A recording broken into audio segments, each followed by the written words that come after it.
We've sneaked in one more question, and it comes from Carl Becker. Good evening. My question to both of you is, regardless of the current rhetoric, would either of you name one positive thing that you respect in one another?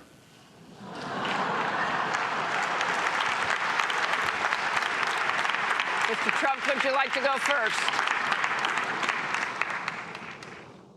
Well, I certainly will, because I think that's a very fair and important question. Look, I respect his children.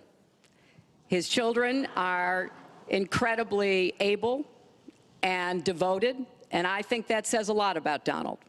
I don't agree with nearly anything else he says or does, but I do respect that. And I think that is something that, as a mother and a grandmother, is very important to me.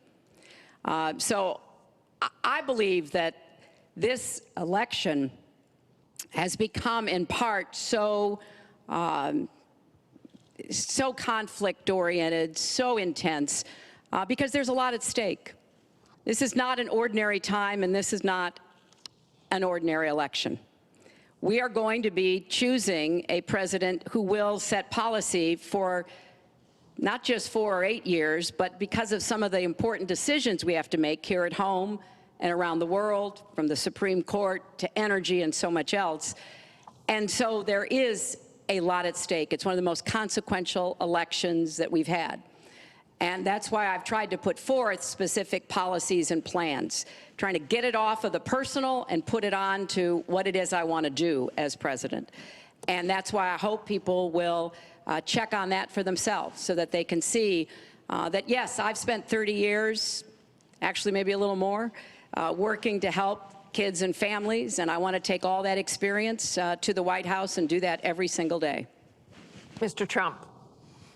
Well, I consider her statement about my children to be a very nice compliment. I don't know if it was meant to be a compliment, but it is a great. I'm very proud of my children, and they've done a wonderful job, and they've been wonderful, wonderful kids. So I consider that a compliment. I will say this about Hillary. She doesn't quit. She doesn't give up. I respect that. I tell it like it is. She's a fighter. I disagree with much of what she's fighting for. I do disagree with her judgment in many cases. But she does fight hard, and she doesn't quit, and she doesn't give up. And I consider that to be a very good trait. I just love this interview. I don't know the reason why. So I feel like sharing it.